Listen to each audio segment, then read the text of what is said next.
Ouais. Bonjour à tous et puis bonjour à toi Laura. Bonjour. Bienvenue au micro d'Elle en Mayenne et puis pour la première fois on fait un petit épisode aussi avec vidéo. Je sais pas, on va voir ce que ça va donner. Je voulais du coup faire un épisode avec toi en vidéo puisque tu fais entre autres, mais je pense qu'il y a plein d'autres choses dans ta vie, de l'aquarelle. Et du coup, je trouvais ça sympa qu'on passe un petit moment à discuter et à peindre en même temps. Donc je commence les épisodes d'Elle en Mayenne toujours par une présentation, et j'aime bien que ce soit la personne que j'invite qui commence à se présenter, et puis après, moi je vais te poser des questions. Qu'est-ce que tu as envie de dire sur toi pour te présenter un peu ? Eh bien, du coup déjà je m'appelle Laura. Donc L-O-R-A, petit détail à préciser. Je suis du coup aquarelliste, donc c'est pour ça qu'on est là principalement pour parler de ce domaine d'activité. Mais c'est vrai qu'à côté de ça, j'ai un parcours un petit peu varié. Du coup, j'ai fait des études dans la couture, j'ai un bac pro artisanat et métiers d'art. Ensuite j'ai travaillé en tant que téléconseillère. Après j'ai eu mes 2 enfants et j'ai basculé progressivement dans la création, bien que j'ai toujours aimé créer, dessiner, et j'ai réalisé du coup des bijoux, donc des bijoux de tous les jours, où je faisais des collections tous les 6 mois. Donc c'est vrai que c'était assez prenant comme discipline, il fallait toujours beaucoup d'imagination. Ouais. Ensuite, j'ai basculé un petit peu plus vers un domaine en sur-mesure pour les mariages, du coup. Les bijoux en sur-mesure mariage, suivant les robes de mariée, les couleurs, les thèmes, tout ça. Donc ça, je le fais encore à l'heure actuelle. Et du coup, petit à petit, je me suis encore un petit peu projetée dans une autre discipline, donc l'aquarelle, parce que j'ai toujours aimé dessiner. Je cherchais du coup la technique qui me plaisait. J'ai testé l'acrylique. Et c'est vrai que l'acrylique, il y a une matière qui est trop importante pour moi en fait. Le côté des textures qui me convenait pas. J'ai testé du coup l'aquarelle avec de l'eau. Et il y a un côté très apaisant, très doux, avec les couleurs qui se fusionnent, qui se mélangent. Voilà, j'aime beaucoup. J'en suis arrivée à l'aquarelle où je sais que j'en ferai toute ma vie en fait. Trop bien. C'est vraiment quelque chose qui me plaît, qui me parle, qui m'apaise, qui me soigne presque, on peut dire. Et en plus de ça, je suis aussi AESH. J'aide les enfants en situation de handicap dans les écoles. Très bien. À mi-temps. Ok, pour pouvoir te consacrer, on va dire, sur ton autre mi-temps, en plus à la partie créative. Exactement. De ta vie. Ok, trop bien. J'ai plein de questions qui arrivent dans ma tête. Avant du coup qu'on commence avec les petites questions, donc comme on disait, on va faire un peu d'aquarelle. Donc on regardera à la fin le résultat, mais bon, moi je suis toute novice par rapport à toi, mais bon, c'est chouette de pouvoir échanger sur qui tu es et en même temps ce que tu fais et de pouvoir tester en même temps. Et tu m'as préparé un petit dessin, une petite surprise. Un petit dessin sur mesure. Que je n'ai toujours pas vu, parce que j'ai dit à Laura, je dis non, je veux voir au dernier moment ce que c'est, pour pas que ce soit faux, quoi, dans la surprise. Donc je découvre en même temps. Ah, trop bien, ça va être génial. Merci. Je montre un petit peu. Je suis désolée, je suis très novice aussi en vidéo, donc j'espère que vous voyez un petit peu. Mais donc c'est l'écriture d'Elle en Mayenne avec un micro et puis plein de petites fleurs à décorer. Trop bien. Un petit clin d'œil aussi à ton autre activité. À tout ce que je fais dans la vie. C'est ça. Génial. Je te propose qu'on commence un petit peu. Est-ce que je peux voir ton dessin aussi ? Tu as fait autre chose ? Alors, j'ai fait quelque chose de similaire, mais avec ma touche... Ta touche perso. Ma touche perso. Trop bien. Voilà. Tu vas nous expliquer après. C'est ça. Génial. Je commence avec mon petit pinceau. Je vais essayer de commencer. On va essayer de peindre en même temps que je pose les questions. Tac. Donc, tu disais que tu avais commencé par la couture dans ta vie parce que tu trouvais que c'était un métier du coup manuel et que tu allais pouvoir t'y retrouver un petit peu. C'est ça. Un petit peu beaucoup, je sais pas pourquoi je dis un petit peu. Est-ce que la créativité, ça a toujours fait partie de toi ou est-ce qu'il y a des moments, est-ce qu'il y a des moments dans ta vie où où c'était plus ou moins présent, enfin j'imagine, mais enfant déjà tu savais que tu allais aller vers quelque chose de créatif. Exactement, en fait. Dès que j'avais un temps libre, en fait, je créais, j'inventais plein de choses avec les moyens du bord. Après, j'ai une maman qui est très manuelle. Ce que j'ai à te demander, souvent l'éducation, j'ai l'impression qu'elle joue aussi là-dedans. Exactement, très manuelle avec beaucoup de patience du coup. Et c'est vrai qu'elle nous a transmis ça à moi et mes sœurs du coup, le côté patience manuelle, à créer des choses. Et comme on n'avait pas beaucoup de budget dans notre famille, je veux dire, on n'avait pas beaucoup en termes de moyens financiers. En fait, avec tout ce qu'on avait, on arrivait à créer des petites choses. J'ai des petites anecdotes de création. Je voyais du coup, par exemple, il y avait une tendance à un moment donné, c'était du sable coloré qu'on mettait les uns sur les autres. Je me suis dit, mince, je veux faire ça, mais j'ai pas ça à la maison. Puis on passait beaucoup de vacances toute seule avec mes sœurs. Je dis, il faut que je fabrique quelque chose. Alors j'avais inventé... de casser tous mes crayons de couleur, de récupérer les mines, avec un marteau que je récupérais dans l'atelier, hop, je les cassais, je les mixais, comme je pouvais, je me faisais un petit peu mal du coup, comme je suis maladroite. Et du coup, je m'étais créé un petit bocal grand comme ça, tout petit. Et j'y ai passé des heures coloré. Pour faire mon sable coloré. Voilà. Et après, du coup, quand la question du métier s'est posée, forcément, enfin pour toi, c'était une évidence que ça allait être un métier... créatif quand même. C'est ça, et puis c'est vrai que j'ai jamais eu plaisir à apprendre à l'école en fait. D'accord. L'école ne m'a jamais réellement convenu en tant que telle, je trouvais pas ma place. Et il fallait vraiment que je parte dans un domaine professionnel en fin de compte. Et j'avais des petites connaissances du coup en couture grâce à ma maman. Et je voulais dessiner, et il y avait cette option artisanat et métier d'art où je me suis dit, à un moment donné, je vais pouvoir dessiner. C'est ça.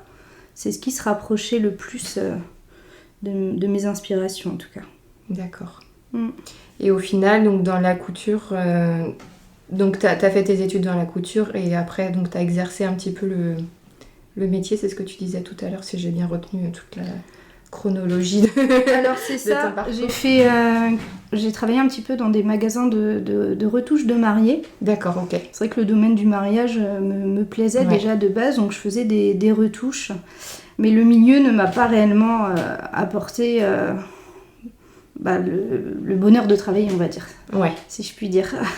C'est pas un milieu qui me correspondait en tout cas. On était plus proche de la vente que de la création. D'accord. Totalement. Et donc après, t'es partie en te disant, je mets ça un petit peu de côté, parce que tu disais que t'as été après conseillère. Voilà, en fin de compte, il a fallu que je trouve un emploi fixe, où je puisse quand même travailler et avoir un revenu. Faut que là je bosse, enfin c'était plus entre guillemets un travail alimentaire pour ta famille, et puis... Exactement, et je me suis dit, ça reviendra à moi quand ce sera le moment, et une fois que j'aurais passé l'étape dans laquelle j'étais, et créer ma famille. C'était ce qui était pour toi le plus important à ce moment-là, mais est-ce que quand t'es passée par cette étape-là, est-ce que tu t'es pas dit je mets un peu de côté ? Pas forcément, parce qu'après, en fait j'ai eu du mal quand même à trouver un emploi. Quand j'étais jeune, j'étais très timide, j'avais du mal à parler, à m'imposer. Et du coup, quand j'ai eu cette candidature en tant que téléconseillère, c'était limite un cadeau pour moi en fait. C'était presque un cadeau, enfin quelqu'un me fait confiance, enfin quelqu'un va pouvoir... Et j'ai appris à communiquer en fait grâce à ce travail. Et j'ai rencontré plein de superbes collègues que j'ai encore en contact, et ça m'a permis réellement d'évoluer et d'apprendre. Entre guillemets, de grandir. De grandir. C'était déjà adulte, mais ça. Même si un travail de téléconseillère, c'est très, très prenant. C'est pas facile tous les jours. Par rapport aux horaires, tu trouves ? Par rapport aux horaires, oui, parce que c'est vrai que je voyais très très peu mes enfants qui étaient en bas âge au début quand j'avais pas arrêté encore en congé parental. Et il y a un côté psychologique où répondre à des clients toute la journée et essayer de satisfaire tout le monde... Quand c'est toute la journée, c'est très, très prenant. Je suis passée par là. Je te le savais peut-être pas. Non. J'ai été aussi téléconseillère pendant 6 mois. C'était en gros en période de transition, parce qu'avant du coup j'étais dans le social et après je suis devenue fleuriste. Et du coup entre les deux, il me fallait un boulot, il me fallait un travail en attendant la formation. Et du coup, j'ai eu cette sensation-là aussi que c'était quand même des horaires assez... c'est des horaires où tu peux commencer tôt, tu peux terminer tard, tu bosses le week-end, tout ça. Mais j'avais moins ce côté-là prenant au niveau du... on va dire du cerveau, de la charge. Peut-être que t'arrivais... Comment dire ça ? Est-ce que toi, forcément, c'était un boulot où tu t'y impliquais beaucoup, où ça te tenait à cœur parce que moi, j'ai le souvenir qu'il y avait des téléconseillers qu'on n'avait rien à carrer de s'ils avaient trouvé une solution ou pas pour la personne au final, quoi. Mais du coup, toi, t'étais plus dans, on va dire, dans l'optique de vraiment aider les gens de satisfaire, et de voilà, faire c'est bien ça. ton travail, quoi. Ouais, c'est vrai que quand je fais un travail, j'ai à cœur que le travail soit bien fait, clairement. Et c'est vrai que quand on côtoie un public divers et varié, faut s'acclimater à tout le monde. Et quand on est assez sensible, c'est pas toujours facile. À la fin de la journée, on est parfois submergé par tout ce qu'on a entendu, autant par les collègues, par les clients qui nous appellent, qui étaient en colère. On essaye d'apaiser un peu tout le monde. Je peux te demander, c'était pour quelle entreprise que tu... Oui, c'était pour pas forcément... par exemple, c'était moi je me souviens, c'était pour EDF, en gros. Pareil. Donc, on a fait le même truc, quoi.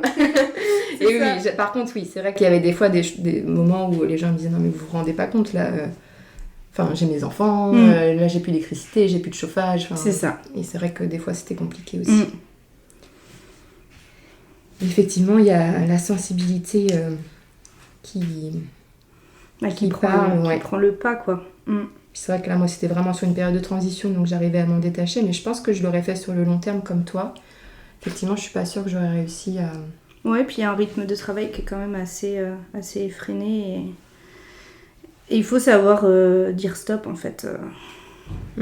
Après, voilà, c'est un travail qui apporte beaucoup. Qui apporte quand même beaucoup. Autant au niveau de la communication que pour le rythme de travail. C'est bien aussi de se surpasser, de voir jusqu'où on peut aller, quoi. Oui. Et au bout de 6 ans, du coup, c'est donc toi qui a mis un stop à ce métier-là ou... Eh bien, je me suis mis en congé parental. D'accord. Parce que j'avais mes 2 enfants. Ok. Voilà, c'était un peu l'objectif. Et je me suis dit, ce qui me fait du bien, c'est de créer, de toute façon. Et puis, j'avais des réelles capacités que je savais que je pouvais exploiter, en fait. Donc, mes sœurs se sont mariées, je me suis mariée. Et je leur ai créé des bijoux. D'accord. Voilà, et puis petit à petit, j'ai créé des bijoux à mes contacts, à mes amis, à mes collègues, du coup. Et les gens, en plus, j'imagine, ont validé un peu ça, je cherche mon mot. T'ont un petit peu motivé aussi à aller peut-être oui, vers totalement, là. C'est ça. J'ai toujours eu des personnes qui m'ont encouragée autour de moi. Merci, c'était le mot que je cherchais. Oui. Autant dans la famille que les amis, j'ai toujours bien été secourue, aidée, encouragée. J'ai beaucoup de chance. Très bien. Vraiment. Et donc, après, comment ça s'est passé, les débuts pour toi, la création des bijoux ? Tu t'es lancée en entreprise après tout de suite ? Alors, ce qui s'est passé, c'est que je vendais un petit peu comme ça, sans trop avoir de nom et sans avoir d'entreprise. En fait, je faisais vraiment ça pour le plaisir. Et j'ai une amie qui est venue vers moi, qui est devenue une amie, je ne la connaissais pas à ce moment-là. C'est Jennifer d'État d'âme de la boutique État d'âme du rue du Val-de-Mayenne à Laval, qui est venue vers moi, qui m'a dit « Ah, j'aime tes bijoux, j'aimerais bien t'en acheter. » Voilà. On a commencé à prendre contact, voilà, elle me disait ce qu'elle est, mais donc je faisais des bijoux du coup pour elle, à titre perso, pour son plaisir. Et au bout d'un moment, elle me dit « on s'entend bien, t'as quand même pas mal de capacités au niveau de la création de bijoux, je suis sûre qu'on peut faire quelque chose ensemble. » Et puis ça s'est fait comme ça, progressivement, je lui ai fait confiance, je l'ai écouté sur le monde des bijoux, parce qu'au final je ne savais pas qu'il y avait une clientèle pour ça. J'avais pas de visibilité par rapport à ça. Je pensais pas en fait que suivant la mode des vêtements, les clientes venaient en fait s'approvisionner de la même façon sur les bijoux. D'accord. T'as un peu initié à tout ça et t'as fait mettre un pied dans ce monde-là, quoi. Tout à fait, j'avais pas cette vision-là et je me suis dit, en fait, c'est possible. Puis je m'éclate en fait à créer des choses suivant mes propres goûts, mes envies. Donc voilà, j'ai eu cette période bijoux. Très bien. Qui était plutôt cool. Et donc là, tu étais encore en congé parental et l'aquarelle, elle est arrivée à ce moment-là? Alors, c'est quand je me suis lancée en 2016, du coup. D'accord, ok.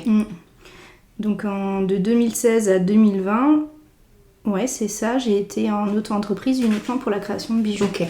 Que ce soit en bijoux sur mesure ou alors les collections de bijoux récurrentes.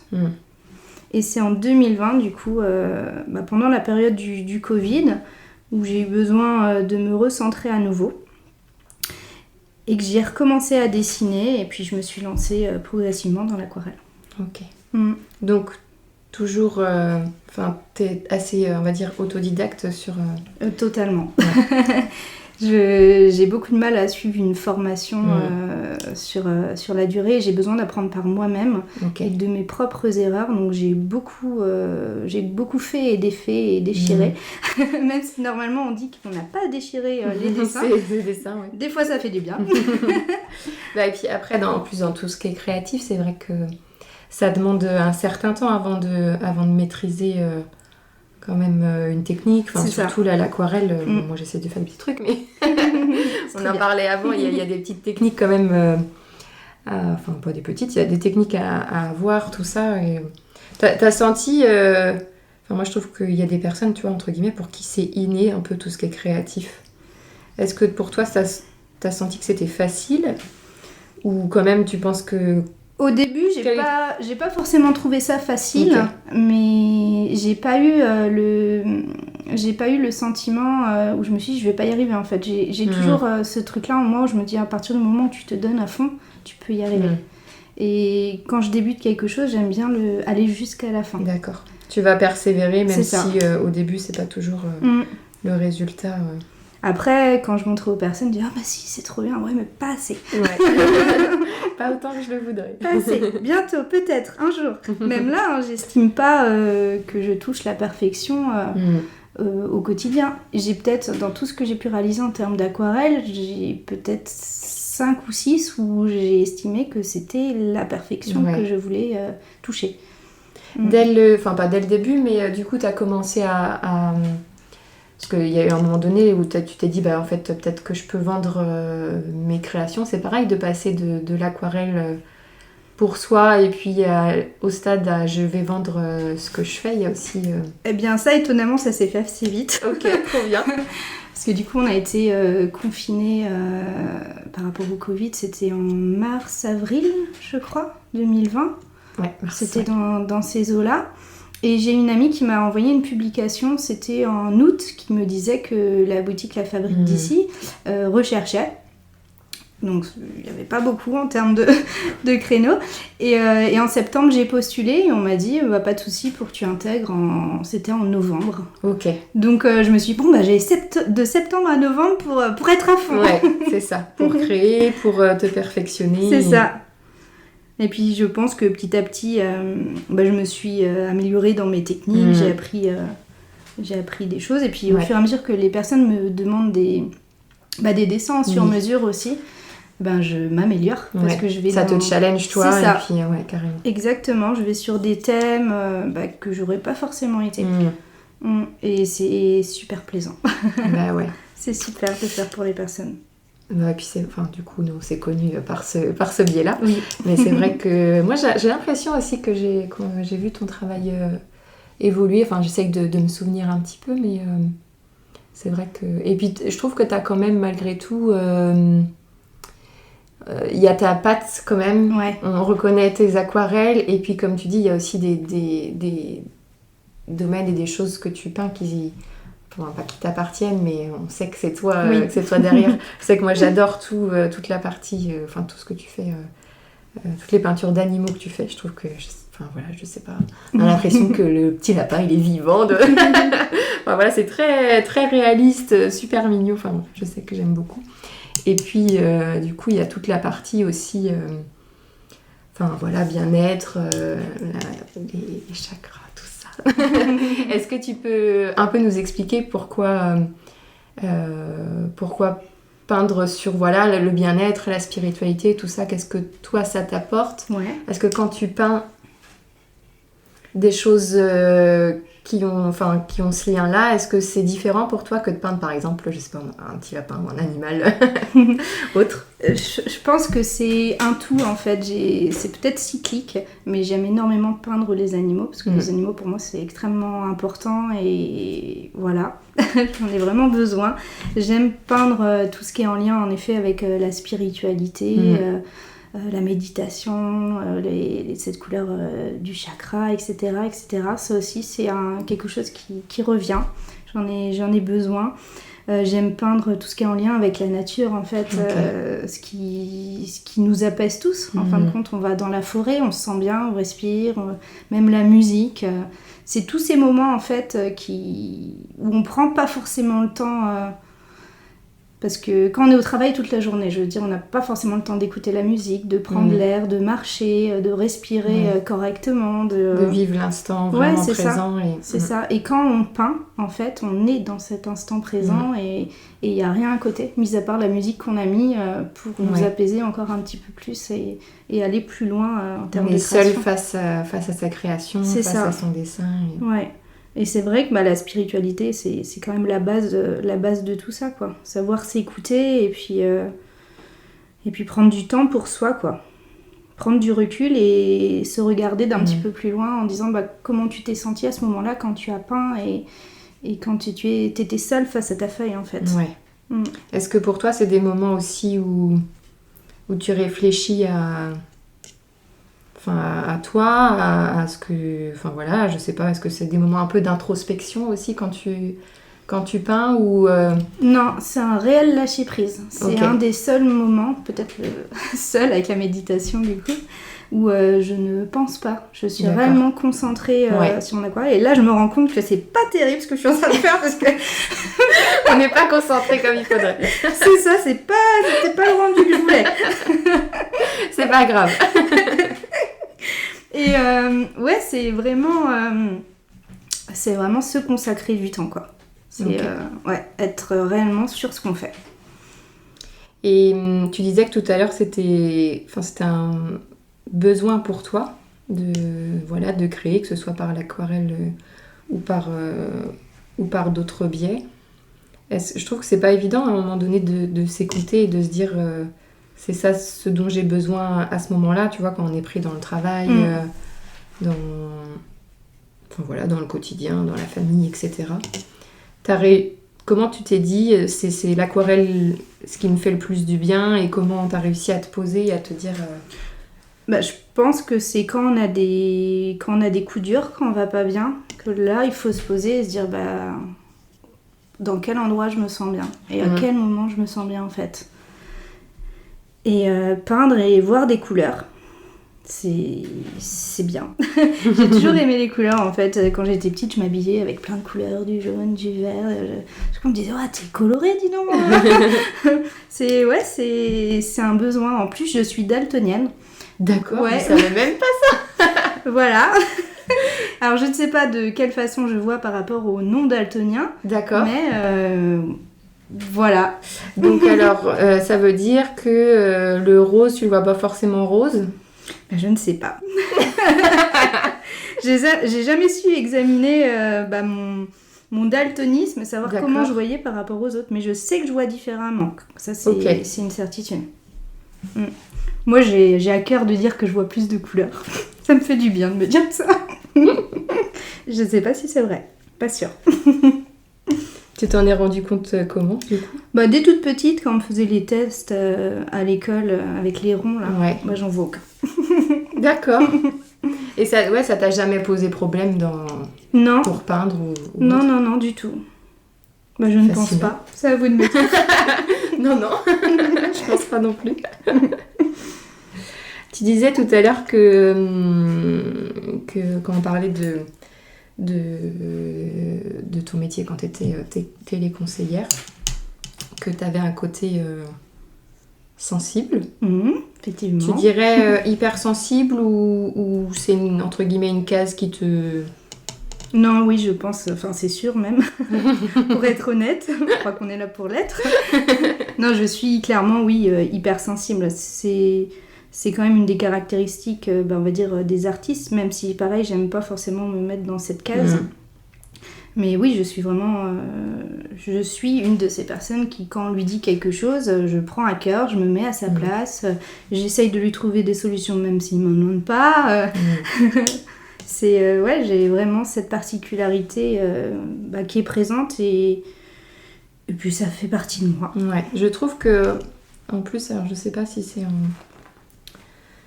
j'allais dire en grandissant ou en vieillissant, peu importe, mais j'ai le sentiment que on la ressent plus, ou alors c'est peut-être parce que moi je m'écoute plus, mais est-ce que t'en as rapidement eu conscience de cette sensibilité-là? Oui, très très très très jeune déjà, quand j'étais toute petite, j'analysais déjà beaucoup trop les choses. J'étais à côté de moi en fait, j'écoutais les gens et déjà je me faisais des avis et des conseils dans ma tête alors que je les disais pas forcément comme j'étais très timide. Mais j'étais déjà dans cette expertise dès toute petite. D'accord. Et c'est peut-être pour ça du coup que je crée beaucoup pour extérioriser d'une autre façon. Quoi. Ouais. Puis je trouve que ça apporte aussi une vision un peu différente de ce qui nous entoure. Tu disais par rapport tout à l'heure que tu étais attachée aux animaux, à la nature. Ah, j'ai mis des gouttes d'eau sur mon truc. C'est un effet naturel. Ne rate pas tout maintenant. Amélie.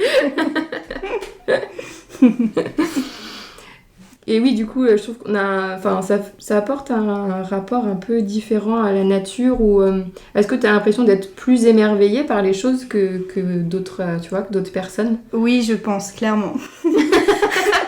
Quand je m'arrête avec ma voiture pour regarder un coucher de soleil ou des oiseaux ou un lapin ou aller tirer avec mes enfants me disent « Oh maman, pas encore !» Je pense, oui, effectivement, que j'ai un regard différent.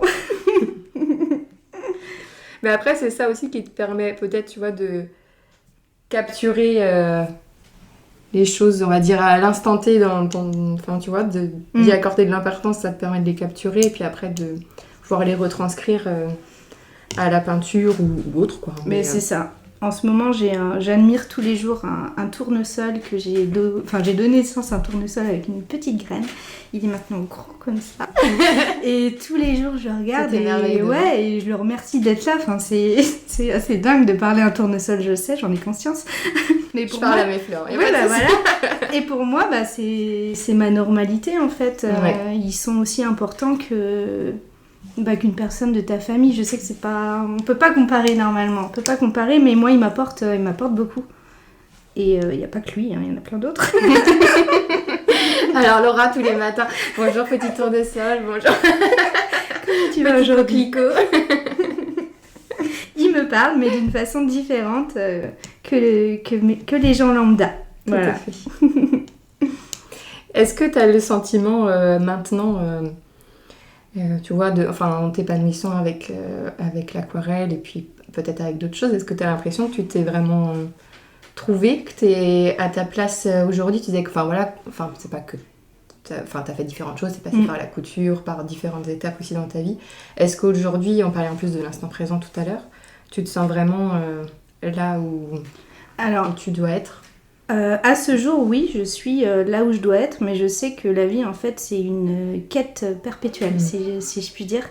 En fait, j'écoute mes intuitions constamment, et j'ai régulièrement des personnes qui viennent vers moi et qui me disent « j'ai besoin de toi pour tel projet, tel projet, tel projet ».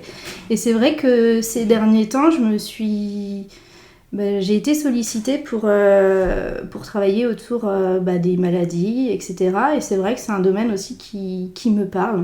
Ça se rattache toujours au bien-être. Et en l'occurrence, c'est une de mes anciennes collègues avec qui je travaillais en tant que téléconseillère, qui s'appelle Cécile Cantil-Zouglou, qui... Je ne m'aventurerai pas à répéter son nom. Pas de souci, t'en voudras pas. Et en fait, elle m'a demandé de... Enfin, elle a fait une demande globale pour avoir une illustratrice qui l'accompagne pour la création d'un jeu autour des douleurs chroniques. D'accord. Et du coup, j'ai répondu présente parce que c'est une personne que j'aimais déjà beaucoup de base et j'avais envie de l'accompagner dans cette aventure. Donc j'ai créé avec elle un jeu, donc un jeu de cette famille avec des petits personnages en lien avec les douleurs, en lien avec les systèmes, je vais pas dire de guérison, mais des médicaments, etc. Donc en fait j'ai créé ça avec elle et c'est vrai que je me sens utile en fait dans cette démarche. Ça apporte une autre valeur à tes créations, autre que, on va dire, le plaisir de regarder. Exactement. Je me dis qu'il y a tellement de possibilités. En effet, je suis une créative. Je dessine, mais je peux encore aller plus loin dans ma démarche et puis aider les autres, en fait. Voilà. Très bien. Est-ce que tu penses que du coup ces choses-là, le fait que cette collègue-là, elle ait ce projet-là, est-ce que tu crois que c'est le destin ? Est-ce que tu penses qu'on est toujours un peu en mouvement ? Et que tu seras amenée peut-être à passer à une autre technique en créativité ou à faire... ou à te retrouver dans d'autres choses C'est vrai que ça me donne davantage l'envie de développer mes ateliers d'aquarelle autour d'un public divers et varié en fait. D'accord. Pour que ça puisse vraiment aider les gens. Okay. Dans des instituts, dans des écoles, dans des maisons de retraite, vraiment dans toute sa globalité avec des personnes porteurs d'un handicap. Je me dis que si l'aquarelle m'a fait du bien à moi dans ma vie, elle peut faire du bien aux autres personnes, quoi. Ouais, carrément. C'est vrai que je crois pas que je l'ai dit au début, mais c'est vrai que là on est à la fabrique d'ici. Donc c'est pas exactement l'endroit où on s'est connus puisqu'on a déménagé, mais bref. Et du coup dans la boutique, il y a donc une salle atelier où on peut faire des ateliers créatifs, dont les ateliers d'aquarelle de Laura. Et je tiens à dire que c'est très méditatif aussi. Moi aussi j'aime bien. Ça t'apporte aussi de rencontrer effectivement des gens et de partager sur la créativité et même peut-être d'aller plus loin. Après je sais pas si on va dire tout ce qui est spiritualité, bien-être, c'est des choses que tu abordes un petit peu pendant les ateliers. Si, du coup, je fais un atelier, on va dire, spécial autour des émotions, où on fait, on va dire, des petites techniques différentes. On va pas être sur l'initiation où je leur apprends à peindre, je les aide quand même dans la démarche, mais on va sur quelque chose d'un petit peu plus profond, où on pense au positif, au négatif, des émotions qu'on a, des qualités, des défauts, et on en fait en fait une aquarelle, quoi. D'accord. Et j'ai différents thèmes. C'est vraiment, on pose les émotions sur le papier, quoi. C'est ça. Ok. Ouais. Et même cet atelier-là, on est quand même sur du lâcher-prise, même si on fait fonctionner notre cerveau, quoi. Ok. Et les gens arrivent à lâcher prise... entre guillemets tout de suite ou ça demande c'est pas évident, ça demande du temps. Ça peut demander du temps. Il y a des personnes qui sont étonnées de lâcher prise au bout de 10 minutes, mais il y en a d'autres, une séance ça ne suffit pas en fait. Il faut vraiment une continuité et puis une mise en confiance aussi. C'est vrai que on est toujours en train de s'auto-saboter en disant bah non c'est moche, tu vois, j'aurais pas dû choisir cette couleur. C'est pas évident de se lancer. C'est ça. C'est vrai. Et le fait que je les accompagne, du coup, des fois je suis derrière et puis je suis avec mon sopalin, j'aspire. Je suis là, je les assiste et du coup je leur donne confiance. Je leur dis mais non c'est bon, vas-y continue, c'est super ce que tu fais, surtout pour une première fois en plus. Et du coup elles vont plus loin que ce qu'elles auraient été si elles auraient été toutes seules au final. Oui, puis il y a quand même des techniques aussi, mais qui peuvent aider. Mais... C'est ça.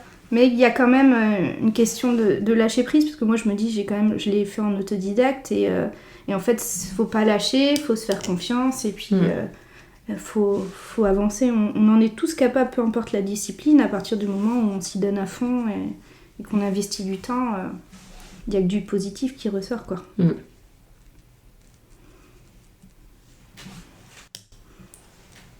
Désolée, je suis très concentrée dans ma petite fleur. Tout orange. Est-ce que, et c'est après les ateliers, du coup, les gens, ils te disent, là j'ai réussi à souffler, ou il y a un peu de telle ou telle émotion qui est ressortie, ou ils arrivent à parler, ou c'est pas... Ça dépend, parce que comme on est en groupe, en général on est 4-5, il y a des personnes qui arrivent à se poser les questions les unes les autres. En fait, c'est ça clairement le but, c'est qu'il y ait une communication entre elles. Ouais.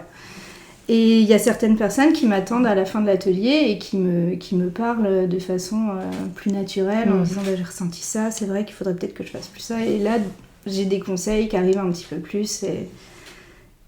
Et puis elles sont plus à l'aise de me parler qu'à moi, en fait. Oui. Mais le fait qu'elles se parlent entre elles pendant l'atelier, c'est vraiment top déjà aussi. Ouais, c'est une belle avancée. Un grand pas. C'est ça. Ça dépend du groupe, ça dépend des personnalités. Tu fais aussi, parce qu'on parlait des ateliers du coup ici, mais ça t'arrive aussi de te déplacer à domicile, ou de faire des ateliers entre guillemets un peu plus, ou des initiations plus pour les particuliers ou plus privés entre guillemets? J'en ai fait 1 ou 2 chez moi. Ok. Mais c'était à titre vraiment exceptionnel. Je ne me suis pas encore déplacée, mais dans les prochains mois, c'est vraiment quelque chose que je souhaite faire, quoi. D'accord. Me déplacer directement dans des lieux où il y a des personnes qui sont en demande réelle, quoi. Ouais. Oui, ou même dans des structures, comme tu disais, exactement. avec un public c'est ça. En particulier. Parce que je sais que tout le monde ne peut pas forcément se déplacer sur Laval ou autre, quoi. Oui. Très bien. Et je suis presque à la fin de mon dessin. C'était plus vite que moi. Qu'est-ce que t'en penses? C'est très beau. Je vais être vraiment très joli. Très très beau. Que je casse pas tout maintenant. Est-ce que tu penses qu'il faut que je peigne le micro, ou comme ça c'est bien? Peut-être... Alors, je t'ai prévu une petite peinture dorée. Ah, trop génial. Ça peut être jouable. Peut-être la faire à la toute fin. Ouais. Une fois que t'estimes Est-ce que tu penses qu'il faut que je refasse des petites choses ou pas? J'ai peut-être oublié une feuille ou deux, mais... Ouais. Ou foncer un petit peu avec une peinture un petit peu plus foncée au niveau du marron ici. Mais sinon, dans sa globalité, c'est très joli. Très joli. Je vais le garder précieusement. Est-ce qu'il y avait d'autres choses, toi, que tu voulais ajouter par rapport à ton parcours ou à l'aquarelle, des choses qu'on n'aurait pas forcément abordées? Ah, il y a autre chose aussi que j'ai fait ces derniers temps. Pareil, j'ai beaucoup travaillé, je crois. On m'a aussi demandé de faire des illustrations pour des livres, en fait. Ah, trop bien. Donc, j'en ai fait un tout premier. Donc là, le livre est sorti, on va dire, c'est la semaine dernière, il a été édité. Donc c'est Cathy Germain qui a sorti un livre qui parle d'elle, en fait. D'accord. C'est La petite fille au sourire figé. Donc j'ai adoré créer quelque chose qui parle d'elle avec ses critères. Et j'ai Cécile aussi, à qui j'ai fait le jeu de cartes, que j'ai fait également une illustration pour un livre qu'elle a déjà édité, mais elle n'avait pas de dessin en fait pour son livre. Elle m'a dit si tu peux en faire un, donc il est fait aussi, pas encore c'est pas encore trop édité. Difficile de... Enfin, faut que tu t'imprègnes du livre, de l'histoire et... Justement, je pense que comme je suis de cette partie très sensible, je suis très curieuse aussi, je pose des questions. J'ai vraiment à cœur que ça les touche et que ça leur corresponde en fait. Donc à chaque fois, j'ai eu du positif et c'est avec plaisir que je fais du sur-mesure en général, autant pour un livre que pour des aquarelles. Tu sens que ça te... Enfin, que ton métier peut aussi aller vers là et que toi, tu t'y retrouverais aussi là-dedans, quoi. C'est ça, exactement. Ça donne vraiment un sens. Ça donne un sens. Plus que de donner mes propres émotions sur des thèmes que je choisis moi, en fait. Ouais.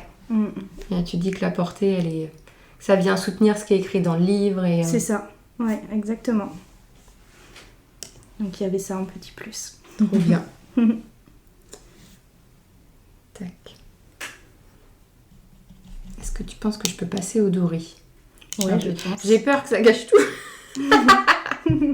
Ou alors tu fais juste... Je sais pas, parce que j'aime bien les paillettes, hein. Ça y a pas de souci. Ou alors tu vois juste le dessous, les petits petites trous du micro, ça peut être joli. Carrément, on va essayer, ça va apporter un petit peu de... Je te le donne? Un petit peu de peps, ouais je veux bien. C'est good. Alors je te le mets. Donc ça c'est du solide, donc il faut que tu mettes un petit peu plus d'eau dedans. Ok, d'accord. Pour pas que ça fasse, faut pas que ça fasse gouache quoi. Ouais, c'est ça. Très bien. Tu vas voir, il est trop beau.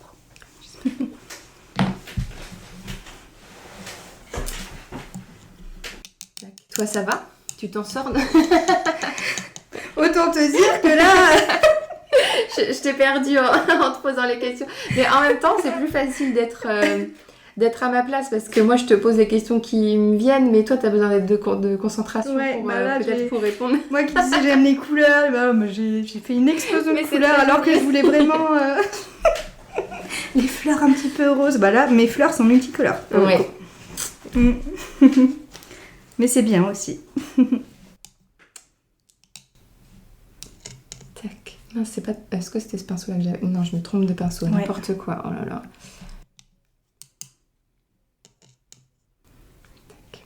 Alors, voyons voir le doré.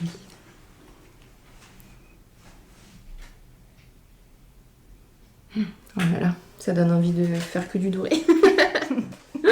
Non, je vais essayer de me limiter dans ce que je fais.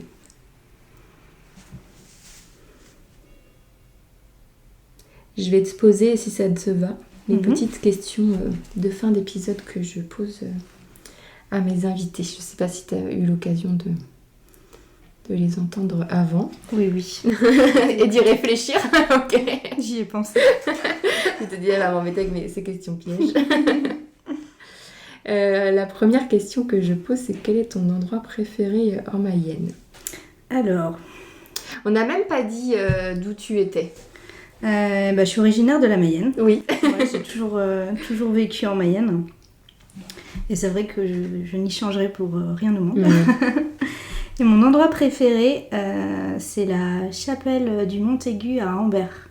Je ne connais pas du tout. Oh là là, faut que tu y ailles. Oh là là. Après, je veux pas trop en parler, je veux pas que ce soit trop populaire, que tout le monde y aille. On va tous se rejoindre là-bas. 15 000 touristes. Non. J'ai pas de l'audience à ce point-là. Si, ça va venir. Donc ouais, là-bas, c'est super beau. Il y a un magnifique angle de vue. J'adore. C'est un bel endroit pour se ressourcer. Ouais. C'est super. Parce que je trouve que ça refait le lien un peu avec on parlait de spiritualité tout à l'heure. Tu te retrouves aussi un peu dans les lieux comme ça, sans dire après, ta religion ou autre, si t'en as pas, enfin bref, mais est-ce que dans les lieux un petit peu comme ça, c'est où il y a de l'histoire, où il y a de la spiritualité, toi, tu sens que ça te touche aussi? C'est ça, c'est vrai que je m'y sens bien, c'est comme les églises ou autres lieux de culte. En fait, j'y vais et je regarde, c'est trop beau, et puis il y a un côté... Il y a de l'art, de toute façon, dans ces lieux-là. C'est un côté apaisant. Ouais, c'est ça. Et tu réfléchis à la façon dont ça a été fabriqué, dont ça a été conçu, pourquoi ils ont placé cette chapelle-là en haut. J'ai lu un peu les historiques. Et c'est vrai que non, c'est magique, en fait, tous ces lieux qui ont été prédestinés à être là et à en profiter, en fait. C'est des beaux lieux. Il n'y a pas que celui-ci, mais il y en a plein. J'irai faire un petit tour, alors je te redirai. Un selfie. Avec ma petite carte. J'ai vu. Génial. Et puis la deuxième question que je pose, c'est quelle est la personne que tu souhaiterais entendre au micro d'Elle en Mayenne? Est-ce que j'ai le droit d'en dire deux? Oui, il y en a d'autres qui ont dit deux. Ce serait pas sympa de dire non. Alors, mon gros coup de cœur niveau créateur-créatrice, c'est Lorraine. Tu sais, je réfléchissais à cet après-midi et je me suis dit, ça se trouve, Laura va parler de Lorraine. Ouais. C'est un grand coup de cœur, autant amical que créatif. Elle est hyper douée, c'est une brodeuse en fait sur tambour. Je l'aime beaucoup. On peut la retrouver, alors c'est sous le nom sur les réseaux sociaux, mais je remettrai. C'est La Factory.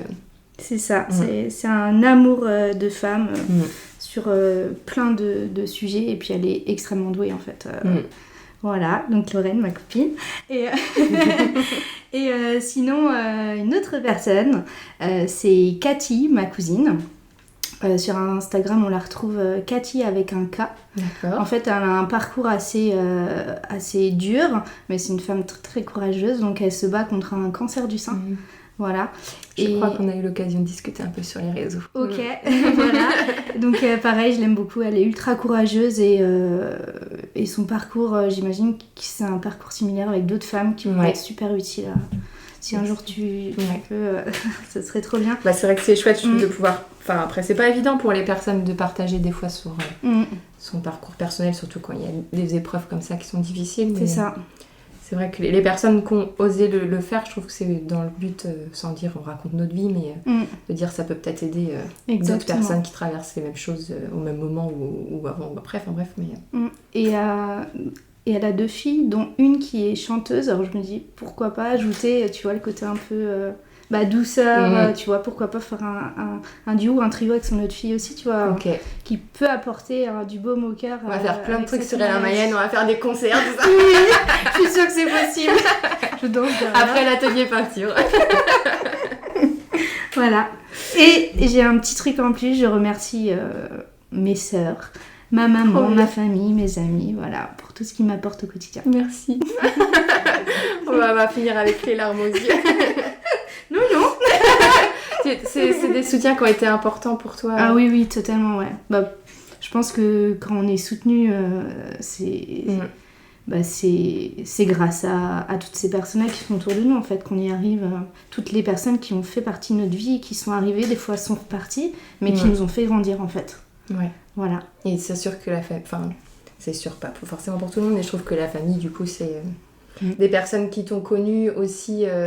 Tu disais que plus jeune, t'étais plus timide, tout ça, qui t'ont vu aussi évoluer et qui te voient t'épanouir, du coup. Ouais, bon, j'ai toujours ma petite partie fofolle, hein, quand même. Attention, hein, j'étais pas non plus... Je vais pas mentir, mais oui, clairement, quand j'avais pas confiance en moi, comme beaucoup de jeunes. Hein, Et c'est vrai que quand j'ai des jeunes, justement, en atelier ou dans mon autre travail, j'essaie réellement de leur apporter la confiance qu'ils n'ont pas, en fait, pour leur dire que même s'ils sont petits, ils peuvent parler, ils peuvent dire ce qu'ils pensent. C'est pas évident, parce que moi, je sais que j'étais assez timide aussi, petite, j'étais quelqu'un de réservé, maintenant je fais des trucs. Les gens ils vont se dire elle est pas timide. Mais je pense que effectivement peut-être se dire et dire aux jeunes que même si à l'instant T on a l'impression qu'on a ces défauts là, la timidité, qu'on ne sait pas ce qu'on veut faire, enfin c'est pas des défauts mais voilà, qu'on se sent un petit peu perdu, que ça ne dure pas, qu'on peut évoluer, qu'on peut changer et que ça c'est clair. Et qu'on peut accomplir plein de choses, même si, voilà. Et les défauts qu'on estime avoir quand on est petit se révèlent souvent des qualités à l'âge adulte. Et vice-versa, autant sur le plan psychologique, l'intelligence, ou même le côté physique, en fait. C'est vrai qu'on a aussi des modèles... C'est pas normal.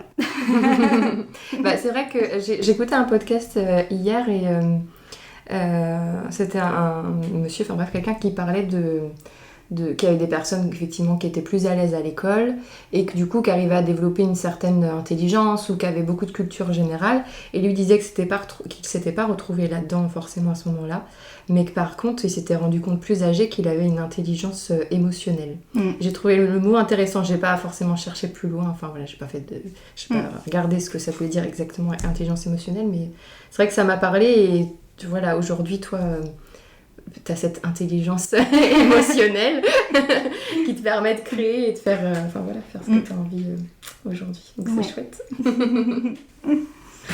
Trop bien. Est-ce que tu veux terminer quand même ta petite aquarelle? Pas forcément. Pas forcément. Est-ce que t'as envie de la montrer ou pas forcément? Furtivement. Le résultat de nos échanges. Voilà. Non, mais en tout cas, merci Laura déjà de m'avoir donné ces petites techniques, parce que c'est vrai que tout le monde ne l'a... Enfin, vous ne l'avez pas vu avant, mais tu m'as quand même donné quelques petites techniques pour que ça fasse quelque chose de beau. Et puis merci pour cet plaisir. échange. C'était chouette de peindre et puis de discuter ensemble. Enfin voilà, c'était super. Une discussion, on va dire plus ou moins légère, mais j'ai trouvé ça sympa en tout cas. Merci. Merci à toi.